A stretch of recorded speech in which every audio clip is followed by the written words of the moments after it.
हमारे चैनल को सब्सक्राइब करें और बेल आइकन दबाएं। हाय, मैं हूं शिवाजी साटम और आप मुझे एसीपी प्रद्युमन के नाम से जानते हैं। For more episodes of CID, subscribe to Liv crime and hit the bell icon.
अब इस आग में कई लोग जलेंगे।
अबे अंधा है क्या? देख के नहीं चल सकता क्या? अंधा ही हूं भाई। अरे अरे भाई सॉरी, मेरी छड़ी मुझे पता नहीं था। आपको ऐसे नहीं निकलना चाहिए, कहीं चोट लग जाएगी आपको। माफ करिए, पर मुझे ध्यान देना चाहिए। ठीक है, आराम से जाइएगा। जी जी। आप चले जाएंगे या मैं छोड़ के आऊं? नहीं, मैं चला जाऊंगा। ठीक है, थैंक यू।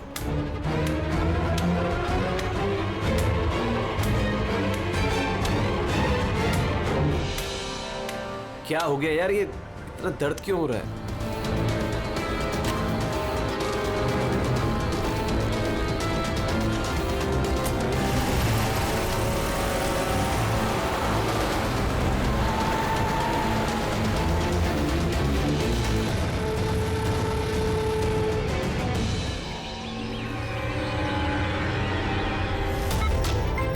कुछ नहीं होगा रमन, तुम्हें कुछ नहीं होगा। Hold on Raman. पैर पकड़ो। डॉक्टर इंजेक्शन, जल्दी फास्ट, क्विकली। डॉक्टर इंजेक्शन दो जल्दी।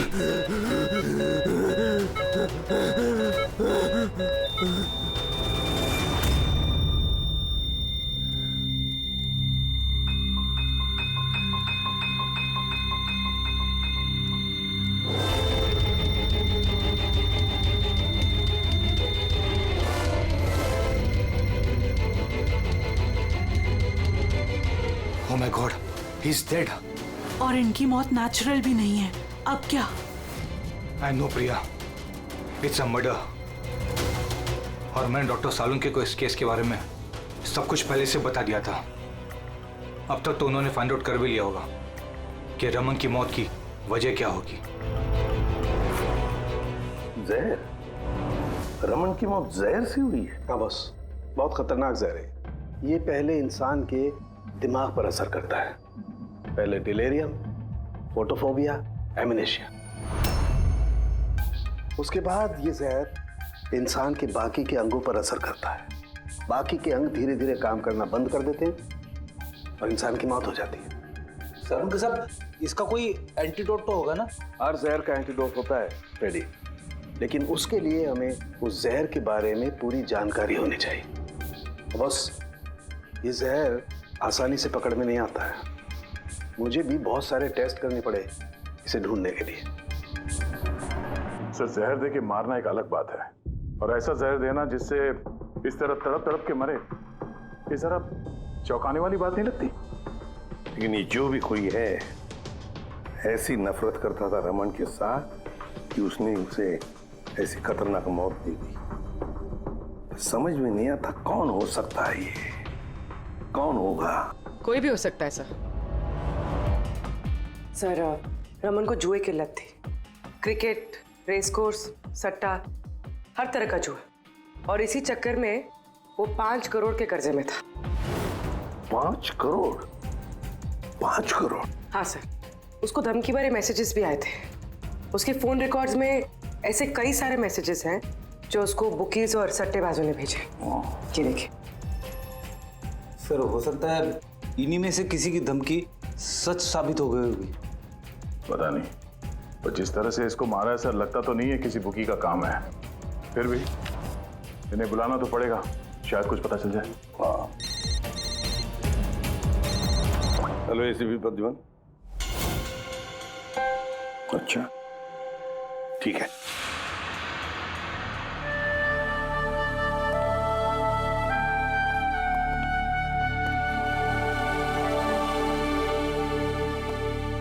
आप रमन का चचेरा भाई हितेन। हितेन, किसी ने रमन का खून कर दिया है। क्या लगता है आपको किसने किया होगा? मुझे नहीं पता सर, बुरे काम का बुरा नतीजा। एक ना एक दिन तो ये सब होना ही था सर। अब किसने किया, कैसे किया, ये तो नहीं पता सर। लेकिन इतने सारे लोगों से दुश्मनी, इतने सारे लोगों का कर्जा, उन्हीं में से किसी ने अच्छा, आपके अलावा परिवार में इनका और कौन? माँ है इसकी, लेकिन अब वो कहाँ पर है ये मुझे नहीं पता। ठीक है हितेन, हमारी इन्वेस्टिगेशन अभी चल रही है, तो बॉडी अभी यहीं रहेगी हमारे पास। आप अपना कॉन्टैक्ट नंबर वहाँ लिखवा दीजिएगा, जरूरत पड़ेगी तो आपको तकलीफ देंगे। जी सर।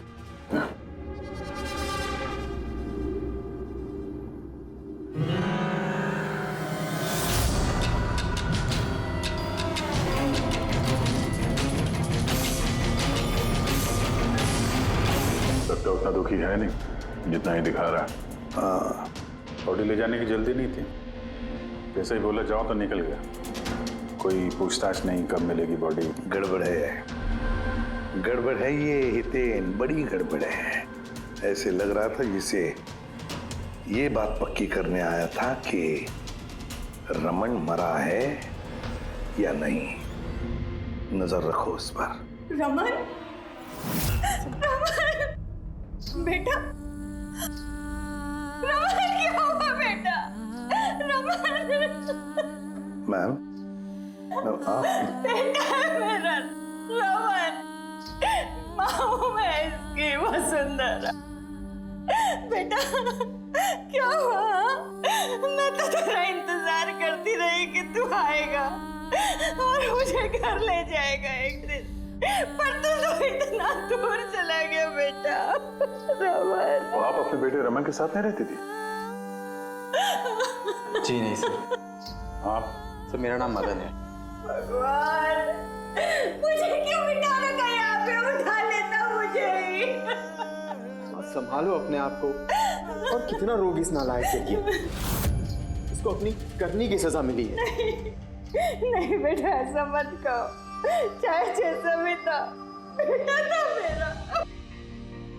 क्यों, ऐसा क्या किया था इसने इनके साथ? इन्हें अपने ही घर से बाहर निकाल दिया, सड़क पर छोड़ दिया अकेले। ऐसा क्यों? बोला माँ बहुत कर्जा है, घर बेचना पड़ेगा और मेरा खर्चा भी नहीं उठा सकता, इसीलिए मुझे छोड़ दिया। और फिर क्या करती सर, ठीक से दिखाई नहीं देता, कहाँ जाती मैं, पड़ी रही फुटपाथ पे, भूखी प्यासी, बेघर बेसहारा। फिर शायद भगवान को दया आ गई और उसने उस फरिश्ते को भेज दिया। उसका चेहरा तो नहीं देखा मैंने, लेकिन उसने मुझे अपने साथ चलने के लिए कहा और मैं चली गई। एक बड़ा आदमी मुझे इसके पास ले गया। सर, दरअसल मेरी एक संस्था है, संयुक्त वृद्धाश्रम। हम वहाँ पर कोशिश करते हैं कि इन जैसे बुजुर्गों को घर जैसा प्यार और सम्मान मिल सके। माँ जी मुझे वृद्धाश्रम के गेट पर मिली थी एक चिट्ठी के साथ, जिसमें लिखा था कि इनका ख्याल रखना। बस उसी दिन से संयुक्त वृद्धाश्रम इनका घर बन गया। आज सुबह लैंडलाइन पे फोन आया कि इनके बेटे की मौत हो गई है। बस इनसे रहा ही नहीं किया। माँ है ना। मेरी आपसे विनती है, इसके कातिलों को छोड़ना मत सर, जरूर सजा दिलवाना सर, जरूर सजा दिलवाना। देखिए माँ जी, मैं आपसे वादा करता हूँ, हम रमन के कातिल को नहीं छोड़ेंगे, उसे कड़ी से कड़ी सजा दिलवाएंगे। आप प्लीज चिंता मत कीजिए। थोड़ा ख्याल रखिए अपना। मदन, इनका ख्याल रखना। और एक बात, किसी भी चीज की आप लोगों को जरूरत पड़े तो हमें जरूर याद करना। कमाल है। तारिका, हॉस्पिटल के डॉक्टर्स की रिपोर्ट के हिसाब से इसकी जांघ पर ये जो निशान है ना, ये या तो किसी एलर्जी का है या फिर किसी जहरीले कीड़े मकोड़े के डंक का निशान है।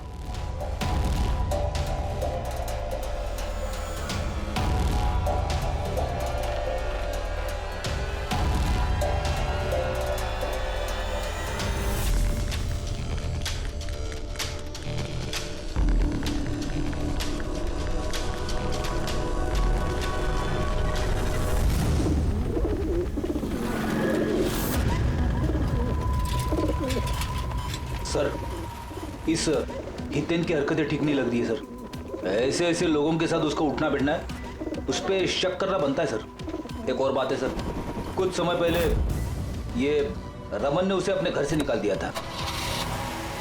अब रमन के मरने के बाद वो उसकी प्रॉपर्टी हड़प करने की कोशिश कर रहा है सर। सर एक मिनट, यहाँ आएंगे प्लीज। सर इसके स्किन पे ना मुझे कुछ ये अजीब सा दिख रहा है।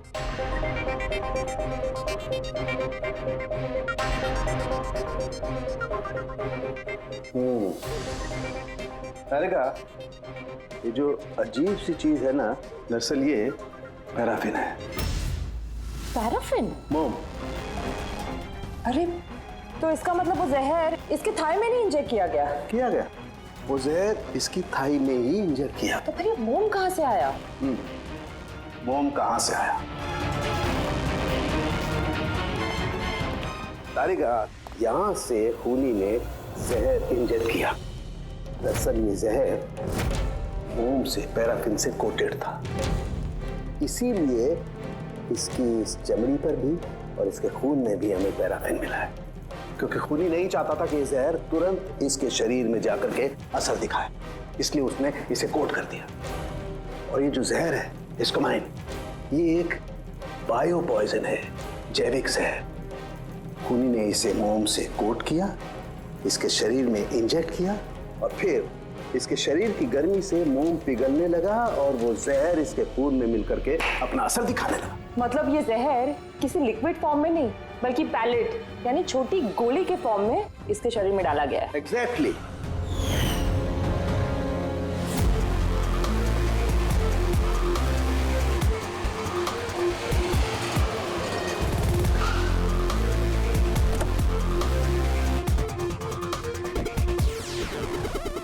ये वो कंस्ट्रक्शन साइट जहाँ पे रमन इंजीनियर था। उसके कोलीग बता रहे थे कि यहाँ से निकलने के बाद उसको कुछ पैर में तकलीफ हुई है। लेकिन यहाँ पे जो वर्कर्स काम करते हैं उन लोगों ने बताया कि जब तक वो कंस्ट्रक्शन साइट में था तब तक तो वो ठीक था। इसका मतलब जो भी हुआ कंस्ट्रक्शन साइट से बाहर आने के बाद हुआ, तो यहीं पे हुआ होगा। यहाँ पे तो आसपास पता करते हैं, शायद किसी ने कुछ देखा हो। सर आप लोग चलिए, मैं जरा चाय पी के आता हूँ। मतलब चाय वाले से पूछ के आता हूँ कुछ देखा है क्या। अभिजीत, ये बच्ची कंस्ट्रक्शन साइट के सामने अखबार बेच रही है, पूछते हैं उससे।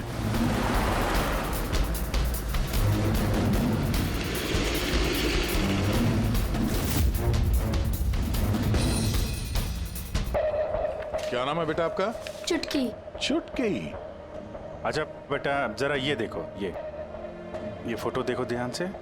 इनको जानती हैं आप, पहचानती हैं? हाँ, ये अंकल तो हमेशा मुझसे अखबार खरीदते थे, पर 3 दिन से ये नहीं आए। तो 3 दिन पहले आपने इस अंकल को यहाँ पे देखा था? हाँ, एक आदमी के साथ ये टकरा गए थे। इनको चोट भी लगी थी। वो आदमी बहुत अजीब था। अजीब मतलब? ओ, अबे अंधा है क्या? देख के नहीं चल सकता क्या? अंधा ही हूँ भाई।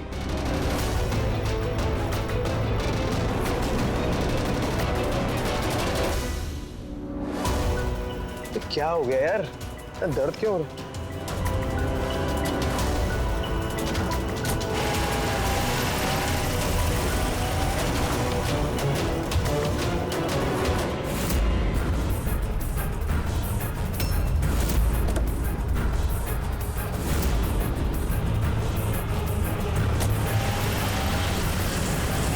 तो अंधा नहीं था और उसी ने हमला किया रमन पे। अच्छा बेटा, आप वो जो अंकल थे उनको पहचान सकते हो? देखा था आपने उनको ठीक से? नहीं। अच्छा वो कार का नंबर देखा आपने? नहीं अंकल, वो अंकल को कार चलाते देख मैं एकदम चौंक गई थी, इसलिए कार का नंबर याद नहीं है। पर क्या बात है अंकल, इंजीनियर अंकल ठीक तो है ना? नहीं बेटा, उन्हें कुछ नहीं हुआ। वो अभी किसी दूसरे कंस्ट्रक्शन साइट पे चले गए, अब वो यहाँ पर नहीं आएंगे। Thank you. आप इस समय अखबार बेच रही हो, स्कूल नहीं जाती आप?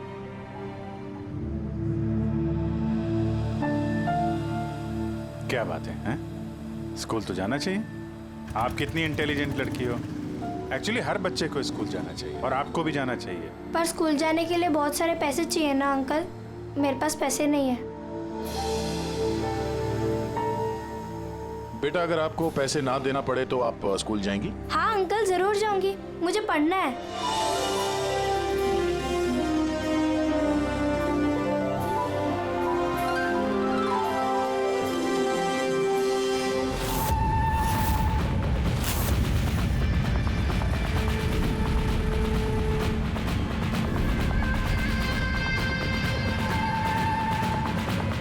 समीर अब तुम्हारी बारी। हाँ बोलो। हाँ यार, तुम्हें एक बार में समझ में नहीं आता है। देखो मैंने तुम्हें पहले भी कह दिया है कि तुम कुछ भी कर लो, मैं इस खंडहर के लिए एक कौड़ी भी खर्च नहीं करने वाला।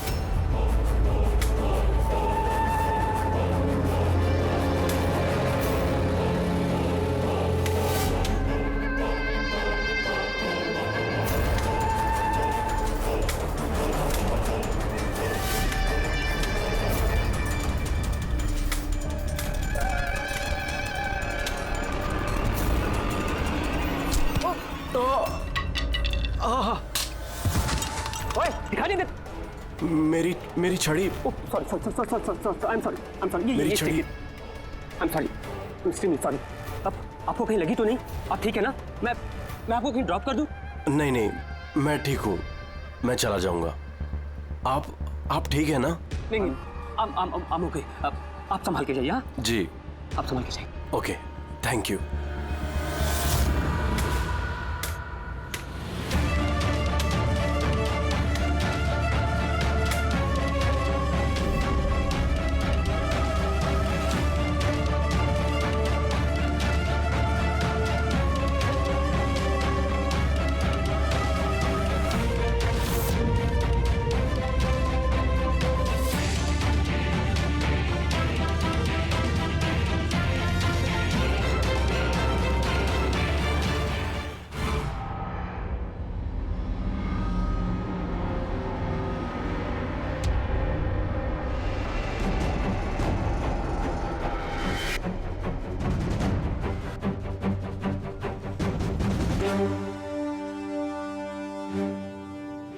आसान के क्या पता चला? बस इस आदमी को जो जहर दिया गया ना वो भी किसी पौधे से ही बनाया गया है। क्या? ये भी किसी पौधे से? हाँ बस, लेकिन ये कौन सा जहर है ये अभी तारिका पता कर रही है। इस जहर का नाम है रिकिनस कम्युनिस और ये जहर पहले वाले जहर से भी बहुत ज्यादा तेज और खतरनाक है। रिकिनस? ये किसी पौधे का नाम है क्या? हाँ फ्रेडी, ये किसी पौधे का नाम है और बॉस ये कोई आम पौधा नहीं है, बहुत मुश्किल से मिलता है और खूनी जो कोई भी हो बॉस उसे पौधों के बारे में बड़ी अच्छी जानकारी है। हाँ, जानकारी तो होनी चाहिए पौधों के बारे में, तभी तो।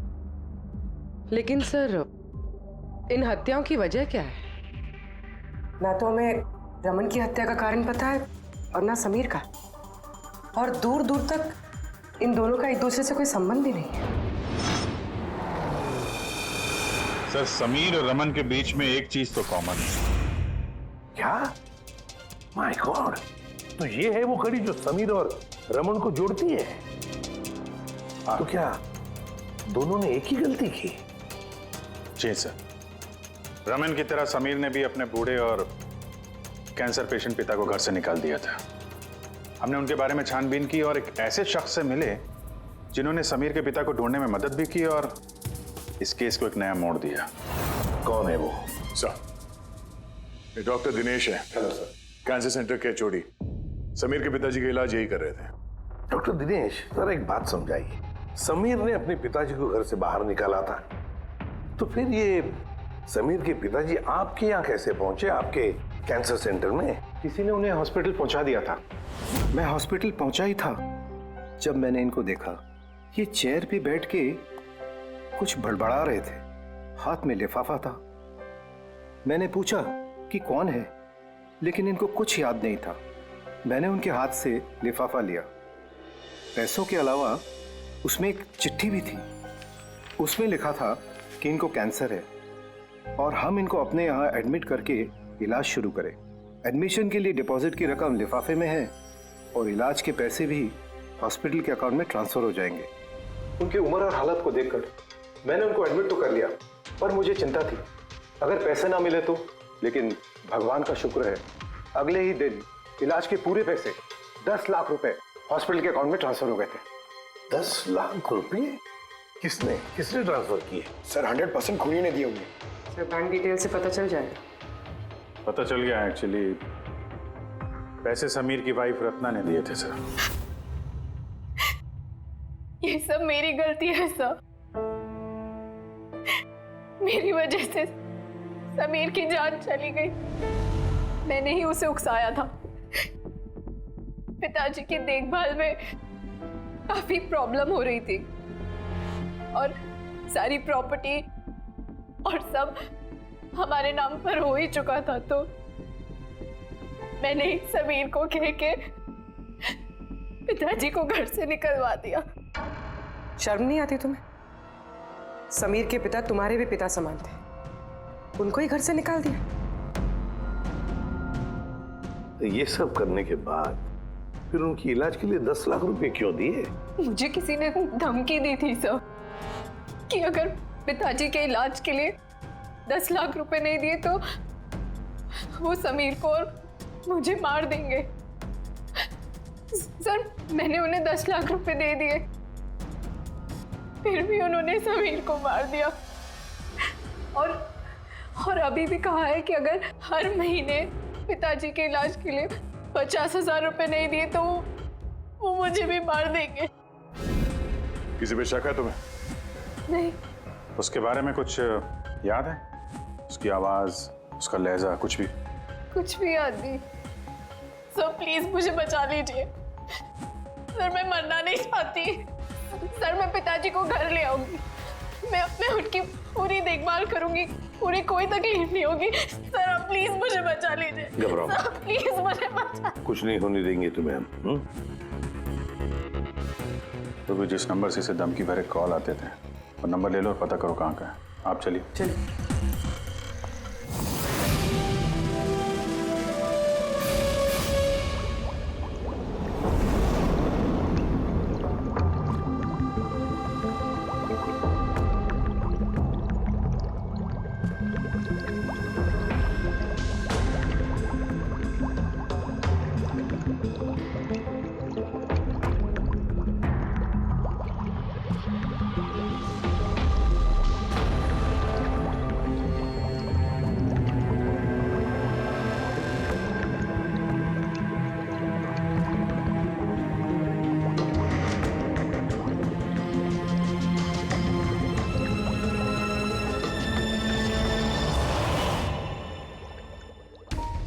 सर हमने इतने सारे एंटीडोट्स बना लिए, लेकिन इसकी क्या गारंटी है कि खूनी इन्हीं में से किसी जहर का इस्तेमाल करेगा।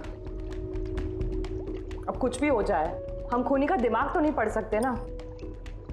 तुम्हारी बात बिल्कुल ठीक है तारिका, लेकिन एक बात समझो, खूनी इन पौधों का जहर निकाल करके इस्तेमाल कर रहा है, इन पौधों का पहले से भी ज्यादा तेज हर बार। तो हमें हमेशा चौकन्ना रहना पड़ेगा। पता नहीं वो अगली बार कौन से पौधे का जहर किस पर इस्तेमाल करे, पता नहीं किस पर, कब, कहां, कैसे, किस पौधे का, पता नहीं।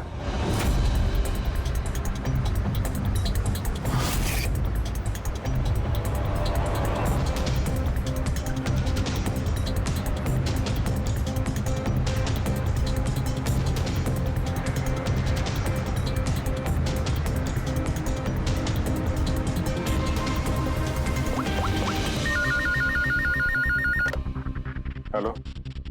हाँ पूर्वी बताओ। सर वो फोन बूथ जहाँ से कातिल ने रत्ना को धमकी भरे कॉल्स किए थे, वो ये भाईंदर रेलवे स्टेशन के पास है। Bhayandar railway station? वहाँ तो बहुत भीड़ भाड़ रहती है। जाहिर सी बात है उसने ब्लाइंड मैन के भेस में तो किया नहीं होगा।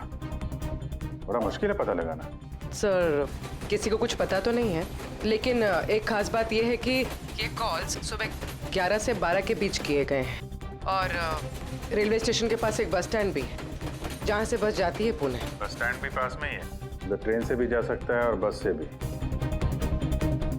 चलो कोई बात नहीं, देखते हैं। भाईंदर, इसका मतलब कि खूनी मुंबई से ही है और सिर्फ समीर का खून करने के लिए पुणे गया था। तो पुणे वो ट्रेन से गया होगा या फिर बस से या फिर कोई प्राइवेट गाड़ी या फिर खुद की गाड़ी से। वही तो सर, खूनी को पता था कि हम लोग रत्ना तक पहुंच जाएंगे, पर ये कॉल वाली बात खुलेगी, इसलिए वो हमें गुमराह कर रहा है सर। खेल खेल रहा है हमारे साथ। हाँ, खेल खेल रहा है। मगर सर हम लोग खूनी तक पहुंचेंगे कैसे? हमारे पास उसके खिलाफ तो कोई इंफॉर्मेशन है ही नहीं, और हमें यह भी नहीं पता है कि उसका अगला शिकार कौन होने वाला है। पंकज, इससे पहले कि खूनी अपनी शिकार तक पहुंचे, हम शिकार उसके सामने डाल देंगे। ये घटना आज सुबह 10 बजे की है। मुंबई के गोरेगांव रेलवे स्टेशन पर एक बुजुर्ग ने रेल के नीचे आकर अपनी जान देने की कोशिश की। वहां मौजूद लोगों ने उन्हें बचा लिया। आइए जानते हैं कि आखिर वो क्या वजह है जिसने एक बुजुर्ग को ये करने पर मजबूर कर दिया। मुझे क्यों पकड़ के रखा हुआ? छोड़ दो मुझे, मैं नहीं जीना चाहता हूँ। क्या करूंगा मैं जी करके? लेकिन आपके साथ हुआ क्या है? आखिर आप क्यों मरना चाहते हैं? क्या हुआ? मेरे साथ क्या हुआ? मुझे मेरे इकलौते बेटे ने घर से बाहर निकाल दिया, अकेले करके। मैंने अपने बच्चे को इतने प्यार से पाला पोसा और उसने मुझे घर से बाहर निकाल दिया। ये तो बड़े दुख की बात है। आखिर क्या हो गया हमारी आजकल की पीढ़ी को? आपका बेटा करता क्या है? क्या करता है? स्कूल जाता है। टीचर है? नहीं, पढ़ता है, स्कूल में पढ़ता है। अभी 8 साल का ही तो है। जी क्या कहा आपने? क्या कहा मैंने? आपका बेटा कितने साल का है? कितने साल का है? आपने कहा 8 साल का है। मेरा बेटा 8 साल का है, उसने मुझे घर से बाहर निकाल दिया। मैं मर जाऊंगा। सुना आपने? इनका दावा है कि इनके 8 साल के बेटे ने इनको घर से बाहर निकाल दिया। आखिर क्या वजह है? कौन है ये 8 साल का बच्चा? रेल की पटरी पर जान देने की कोशिश करने वाले बुजुर्ग के 8 साल के बेटे का पता चल गया है। वो दरअसल 33 साल का सॉफ्टवेयर इंजीनियर है। बुजुर्ग की दिमागी हालत ठीक नहीं है, इसलिए अब भी वो उसे 8 साल का बच्चा ही समझते हैं। उनका बेटा अमेरिका में रहता है और उसने उन्हें घर से बाहर निकाल दिया है। उसके बाद ही बुजुर्ग ने अपनी जान देने की कोशिश की। आइए उनके बेटे से ही पूछते हैं कि उन्होंने आखिर ऐसा क्यों किया। सर एक सवाल सर, क्या ये सच है कि आपने अपने पिताजी को घर से बाहर निकाल दिया है? हाँ ये सच है। सर आखिर आपने ऐसा क्यों किया? आपको एक बार भी बुरा नहीं लगा? हाँ निकाला मैंने, और बुरा भी नहीं लगा। आप जानते हैं इनको? आपने कभी झेला इनको? इनको अल्जाइमर्स की बीमारी है। मैं पागल हो गया उनका ख्याल रखते रखते। मेरी खुद की एक लाइफ है, मेरी वाइफ है, मेरी फैमिली है। मैं क्या करूं? कब तक पैसे दे के इनका ट्रीटमेंट का काम कराते रहूं? मैं पैसे नहीं है मेरे पास, सब खत्म हो गया। अरे यहाँ से, अरे छोड़ दो मेरा पीछा, मेरे दूर चले जाओ मुझसे। परेशान हो गया हूं आपसे मैं। ये तमाशा देखो खड़ा कर दिया। खुश हो गए? चले जाओ मुझे छोड़ के यार। Sir sir sir sir sir sir कभी आप भी तो छोटे थे ना। इन्होंने आपको पाल पोस के बड़ा किया, इस लायक बनाया और आपने इन्हें घर से ही बाहर निकाल दिया। तुमको बहुत प्यार आ रहा है? हाँ? जा अडॉप्ट कर ले जाके। दिमाग खराब मत करो मेरा। तुमको जो करना था ना तुमने आके कर लिया बवाल खड़ा। टीआरपी मिल गई ना तुमको, पैसे कमा लिए ना। हटो यहाँ से। तो देखा आपने कि किस तरह एक लड़के ने अपने बाप को घर से बाहर निकाल दिया। अब ये बेचारे बुजुर्ग कहाँ जाएंगे, किसके साथ रह जाएंगे? इन्होंने अपनी सारी पूंजी अपने लड़के पे लगा दी और आज इनके लड़के ने इनको घर से बाहर निकाल दिया।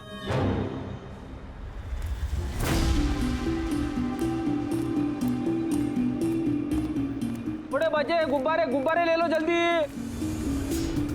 गुब्बारे वाला गुब्बारे ले लो। अरे बेटा गुब्बारे गुब्बारे गुब्बारे ले लो। गुब्बारे वाला गुब्बारे ले लो। गुब्बारे गुब्बारे ले लो। गुब्बारे गुब्बारे ले लो बेटा। गुब्बारे गुब्बारे ले लो। गुब्बारे गुब्बारे वाला गुब्बारे गुब्बारे ले लो।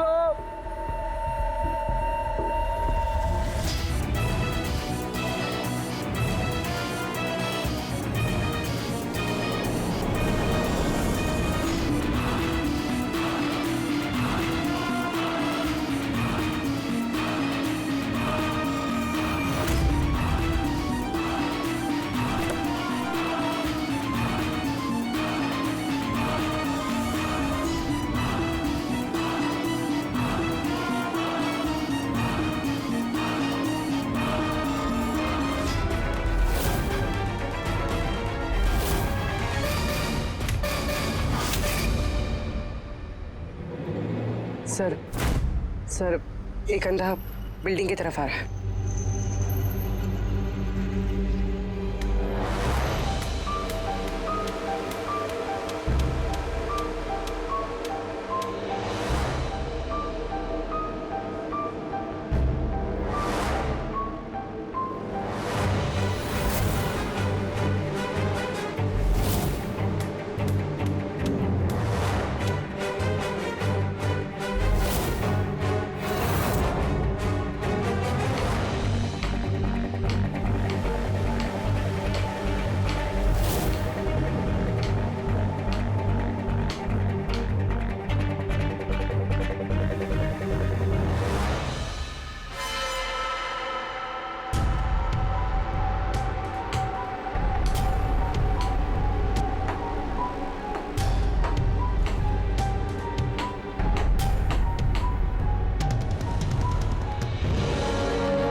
इतने सारे लोग?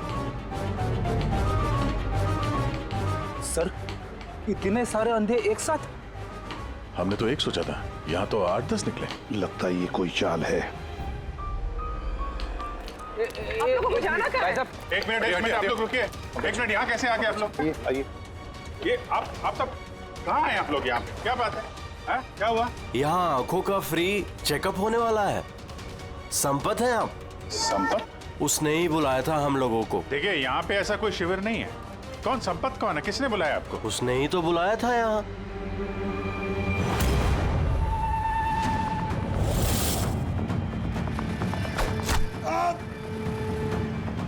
पंकज पंकज पंकज क्या हुआ? पंकज वो रहा। पकड़ो उसे। छोड़ना नहीं।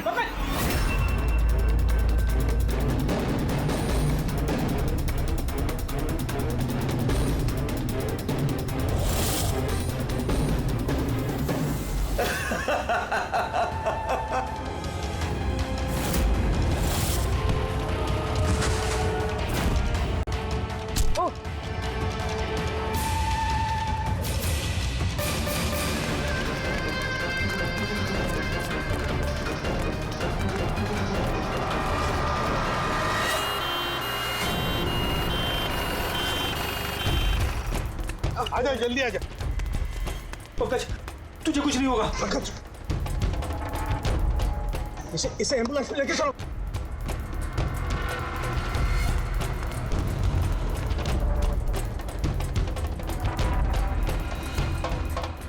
पंकज, पंकज, तुझे कुछ नहीं होगा। पंकज, तारिका, ये लो, इससे जहर का पता करो। अगर जहर का पता नहीं चला तो हम एंटीडोट नहीं दे पाएंगे। मेरी बात सुन रहे हो तुम? सुना नहीं है पंकज, आंखें बंद मत होने देना। आदिश, हमारे पास इसका एंटीडोट हो, वरना हमें इसे हॉस्पिटल ले जाना पड़ेगा। एंड आई एम श्योर ये वाला जहर पहले वाले जहर से बहुत ज्यादा स्ट्रॉन्ग है। तारिका, एक काम करो, नेशनल बायो सेंटर को फोन करो और उसे लाइन पर रखो।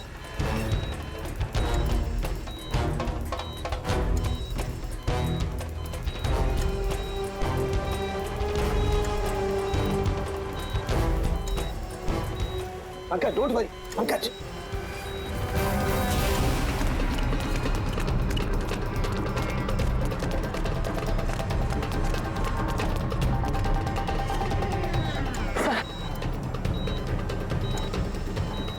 ओह माय गॉड, ये नहीं हो सकता है। और सूत्र तो जहर ही बदल दिया। लेकिन सर, हमारे पास इतने सारे एंटीडोट्स हैं, कोई ना कोई तो काम करेगा ना। कोई काम नहीं करेगा बॉस, ये पौधे का जहर ही नहीं है, उसने जहर बिल्कुल बदल दिया है। अब क्या होगा सौरभ? करना कुछ यार। पंकज, पंकज, कीप ब्रीदिंग, सब ठीक हो जाएगा। हाँ,